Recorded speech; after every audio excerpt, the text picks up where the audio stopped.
Hello everybody and welcome to my YouTube channel. Alright, in this video our goal is to not only learn how to make your own jump rings here, but also how to open and close them. Jump rings are pretty basic and very important to any artist or jewelry smith's tool case. So we are going to dive right into that with the tools that we are going to need. And I'm going to show you how to make jump rings in two ways. One individually and two in mass. Now we're going to just do the mass one in theory because I do not have a jewelry bench in order to show you the entire process, but it's a pretty easy thing to figure out once you get past a certain point, and we will definitely be going past that point. So for making our own jump rings, all we really need is the looper, square nose, nippers, and I really do recommend for making your very own jump rings, definitely get the one that cuts flush on both ends. And maybe not will we actually need our round nose pliers. Good chance you could also get away just as easily with your chain nose pliers instead. So this guy pretty much sits this one, our round nose pretty much sits this one out. He just gets to be the second pair of hands for us. So to begin, the key piece we need here is our looper. Now a looper comes in 3 sizes here. Not all of them, but good many of them that I've ever seen come in 3 sizes.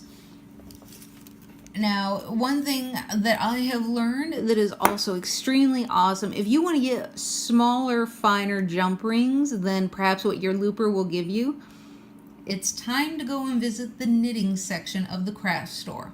I know, going all over the place trying to find all these weird things, but all you're going to need is knitting needles. Or you can go to an auction, or if you have a grandmother that has a ton of knitting needles, you can basically use any size knitting needle you want in order to achieve the size you want. So if you want something smaller than what your loopers are, definitely think about investing in cheap, super cheap knitting needles that are smaller or even bigger than what this guy can give you. If you're doing bigger, oh my goodness, hoop earrings at that point probably. So we're just going to use our square nose, and I currently have a 16 gauge wire. Probably really when you are doing this particular kind of jump ring, you can get a little bit smaller with this 16 gauge wire. I wouldn't get too terribly much smaller than what the loopers come in, but once you get to the point where it's just too hard to manage, it's too hard to wrap around even a knitting needle, then it's probably time to think about going down a size or a gauge as wire comes in. So all we're going to do is we're going to, just like everything else when it comes to messing with wire, you want to make sure that here we're going to have to cheat a little bit. You can see that he's a little bit under what would be considered flush, even if this guy didn't come out so big past. But you're going to want him in there just a little bit further, and you can get away with that because this guy is a very big tool to play with. And you're going to grip a hold of it, and whoop, it's fun doing this around a camera.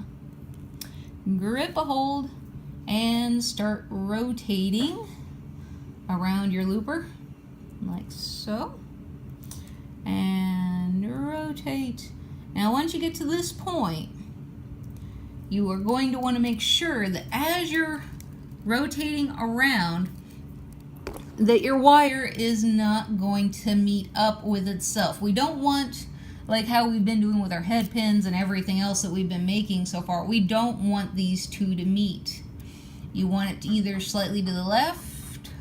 If you plan to make more than one jump ring at a time, maybe 2 or 3. I really wouldn't recommend more with this particular method.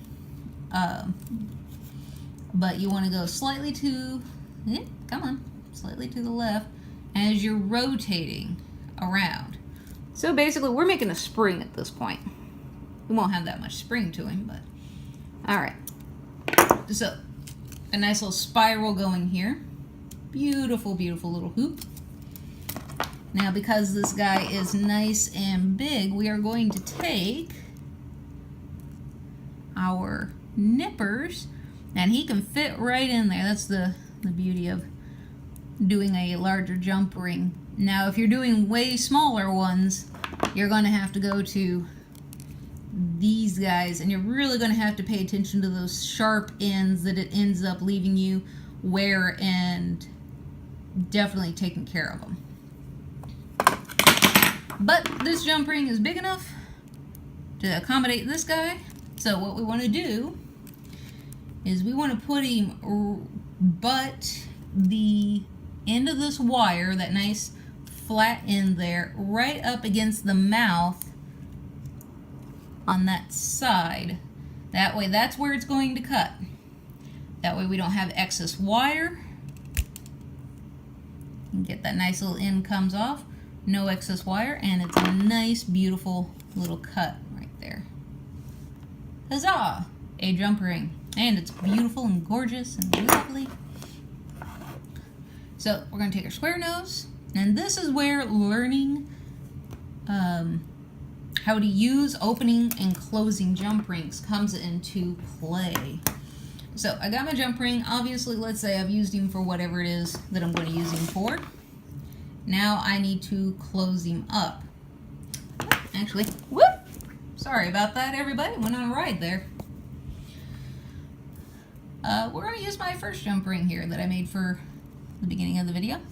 Slap him on in there. Yay, jump rings. I got a link, a chain, a whole chain. I think it might just take 2 links to make a chain. So what you're going to do, and this is probably going to be a little bit difficult for my round noses, so I'm going to slide it way down here. This is where your pliers have way more strength back at the base than they do way up here at the tips, especially the ones that taper.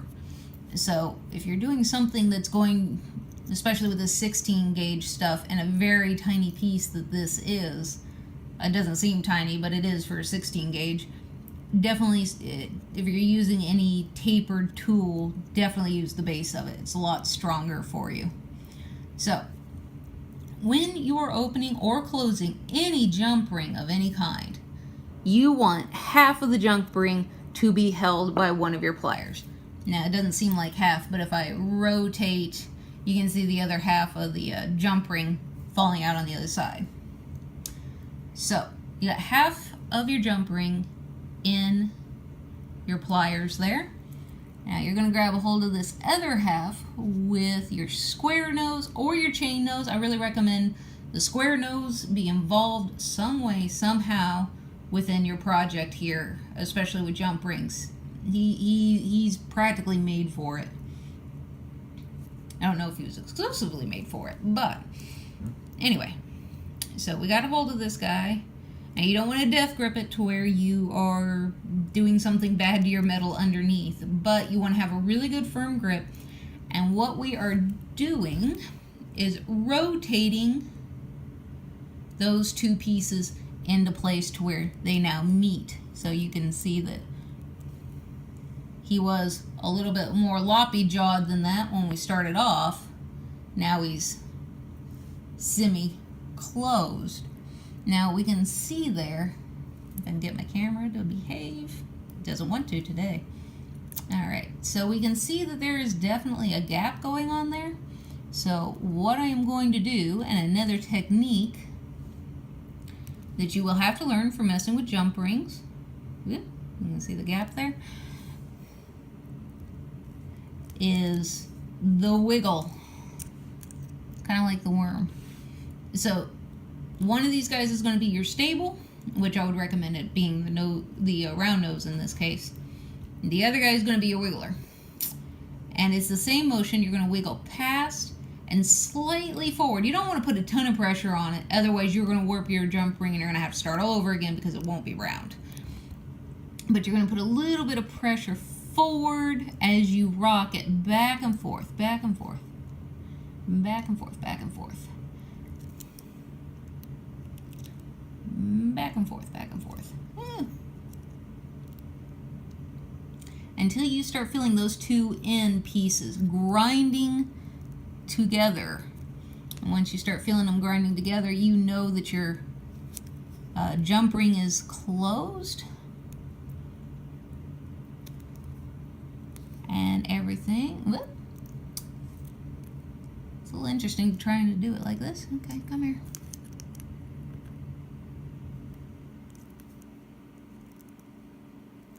Alright. Alright. Wiggling, playing with it, pleading with it, begging it, whatever needs to be done. You're going to have to do it. Could be a little bit better. I can work on him still. But for length of this video's sake and your attention span, it's a pretty good looking little dude. Well, maybe not. I can't help it. I am a perfectionist. I'm terrible, I know.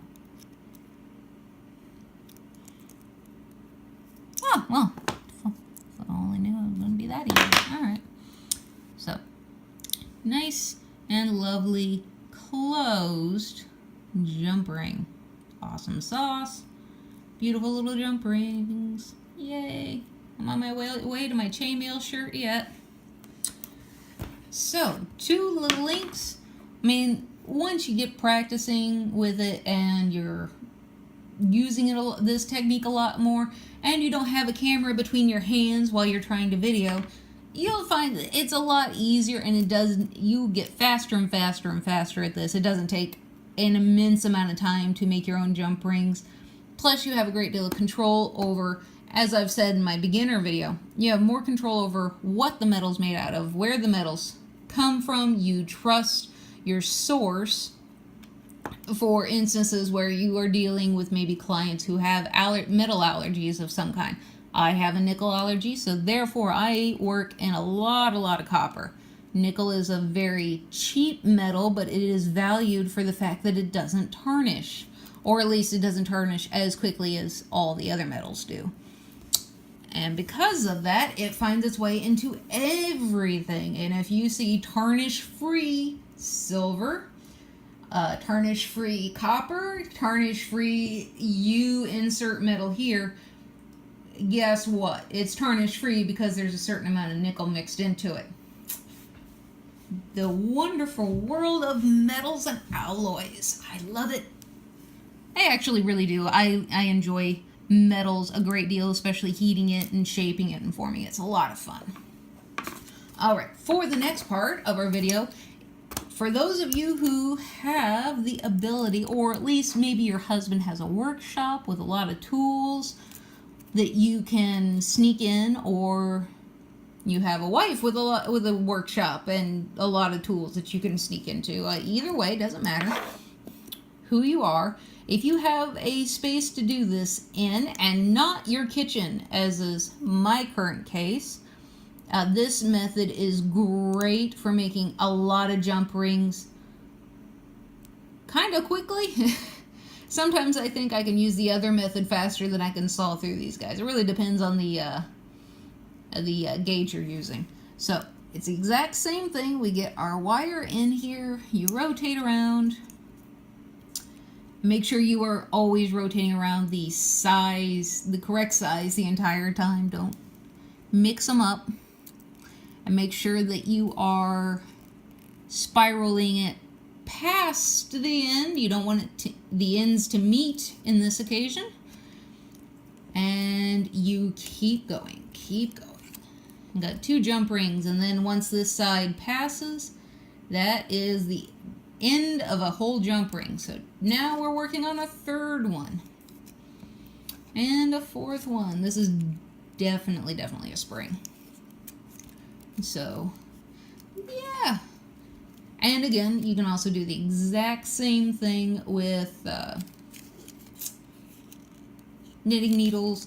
any size knitting needles for whatever size you are currently needing. Just keep in mind that the thicker the knitting needle you are using, the bigger the gauge wire, or smaller the gauge you will be using, and the thinner, tinier the knitting needles you're using, then the larger, which is the smaller gauge or the smaller wire you will be using. So the smallest wire goes with the smallest needle, the larger wire goes with the larger needle.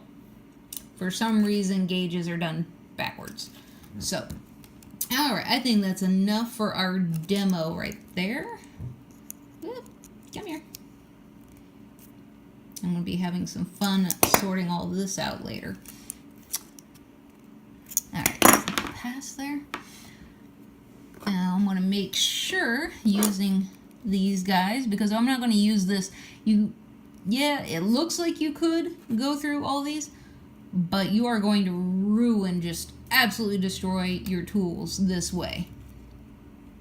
So I'm just going to use them. And again, remember, even with nippers, at least with these guys, because they taper, they get thinner. This guy, he's pretty much the same thickness all the way around. This guy tapers. So it is very good to keep in mind that the more you use the ends are for the thinner, delicate wire. The inside is for the bigger, thicker wire. You don't want to ruin them, otherwise you're going to be buying these guys a lot. Now you might think, well, I'll just go get the jewel, or I'll just go and, use these on steel wire. No, because these guys are not made to work with steel. Most of these aren't. If you want steel nippers, you will better be running your little butt to the hardware store, non-jewelry type nippers, or even a floral department is going to have ones that are meant for steel. These are meant for softer jewelry metals, not for steel, stainless steel. Of course, they're using both of those in jewelry now, but you really, if you're just now starting all of this stuff and watching my videos, especially the beginner videos, trust me, nobody wants to spend that kind of money when you're just getting started. You're going to put all kinds of nicks and dings and it won't cut right anymore. I've already got a few nicks and dings in there myself, just from cutting wire that was too thick for him. So I got a little bit of a straight end there. I'll just plop him back on, and I'll smush him. Smush you into place. Smush. There we go. Whoop! It's doing its job already. So, alright, all nice and neat spirals. So, now for the next part. For this method, you are going to want to cover your coils in a little bit of masking tape. So that way, once you get through them, they aren't just going to spill and run away and just go all over your house or your work area. Then you're going to make a whole bunch more, and it's just not going to be a fun time. Alright, so he's all nice and covered. And normally I would make, like a whole bunch for the actual length of this, but, oh well. You just rip off, there we go, the excess. Whee, there we go. Alright, now for the next part, and this is where I'm going to start telling you in theory after this. We have our jigsaw, or a jigsaw, and you're going to thread your jump rings onto your saw blade itself, and open sesame. Now when you are loading your saw blade, always remember, now when I had a jewelry bench, this end would go against the jewelry bench, this end would go against my chest. You push on it because you are going to need another set of hands to hold this wire and tighten at the same time, and make sure that this wire stays straight and it doesn't end up going in all loppy-jawed where it looks like this, because that's going to break your saw blade really, really fast. not being loaded properly. So let's just say that I did load it properly, where it is nice and super tight and just beautiful and gorgeous, and you're all ready to start sawing. All right, so now you got your jump rings on your saw blade. And from here, jeweler's bench, you don't want to be cutting towards your actual hand. There is this wood block, and it kind of looks like a shoehorn, where you will put this into, the coils themselves into, and you will start sawing. It takes a bit of practice. You are going to break a lot of blades until you learn really how to saw something, but it's just sawing back and forth until you go all the way through your jump rings. And then once you do that, you can take all that tape off and you will have a whole bunch of beautiful, perfect, pristine jump rings ready to go at a moment's notice, like nice little soldiers. But I don't want to do that on my countertops in my kitchen. So that is how to do that in theory. If you are lucky enough to have a workbench type area, or even get a workbench, that's probably a really good way to go about it for that. Now, yeah, you could theoretically just go ahead and start cutting these guys off one by one by one. You're going to be coiling your... You don't even really necessarily have to coil them quite so tightly, as long as you can get your nippers, be them the double flat or the other guys. Yes, as long as they can fit in there, you can appropriately for the thickness of your wire versus the actual nippers themselves. You could probably still, coil up a whole bunch of these at a greater distance where they really, really look like a spring that's already sprung. But yeah, that is how to make your own jump rings, the size that you want, out of the metal that you want, guaranteed, and you don't even have to go anywhere to buy them. All you need is some wire, your loopers, and at this point you probably need to invest in some loopers at some point during your jewelry career, so that way you can make your own stuff. I mean, these guys are great for so much, so much. And a good pair of nippers and some extra pliers, just so that way you can wiggle them boogers into shape. Now I'm just going to go over real quick a quick review as far as your jump rings go. Open this guy back up.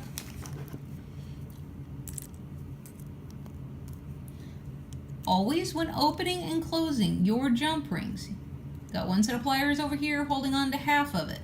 You got your other set of pliers over here holding on to half of it. And you rotate it into place.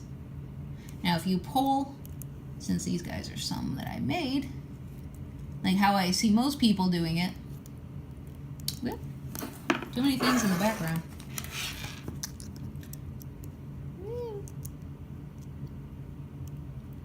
There we go. Now if you end up doing what I see most people doing, and that's by pulling them apart, well, guess what? There is nothing you can do to get this guy to be back to being a nice round shape again. I mean, he's now destroyed. The only thing you could possibly do, if you have made them yourself, is to put him right back on that looper, force him, bend him, do whatever it takes to put him back, but he is going to end up marred up and just absolutely destroyed. It'll be quicker to make a whole new jump ring at this point. Never ever pull your jump rings apart. You will just end up ruining and wasting a ton of jump rings. So, jump rings always normally come like this. They're already either open or they're already closed. When you make them, they're already going to be opened and ready to go. Put your pliers on half. Put your other set of pliers on half. Yep. and twist into place. Oh, great. He closed perfectly on the first try. Amazing. I couldn't do that again on the camera if I wanted to. And if for some reason you notice maybe it is a little bit off. Maybe he's been bent in the middle, because sometimes I've seen that happen where I bought a bunch of jump rings and it's like somebody just decided to grab the two wrong half ends and bend him in the middle, and now he's all kinked. Our lovely chain nose has got this wonderful flat surface on the inside with just a little bit of tape. You won't have to worry about the marring. Stick him in there and give him a good squeeze. And he'll be back to being nice and flat and beautiful once again. Awesome sauce. All right, well, everybody, I hope you enjoyed my tutorial on making jump rings, both individually and hypothetically, for your own purposes. Please like and subscribe, and I have an Etsy account. I have a YouTube or a Facebook account, Naughty Dog Studios and Naughty Dog Jewelry. Please come and visit me anytime. Also, make sure that you leave comments down below. Let me know what you want to learn how to make. Let me know the techniques that you're wanting to learn.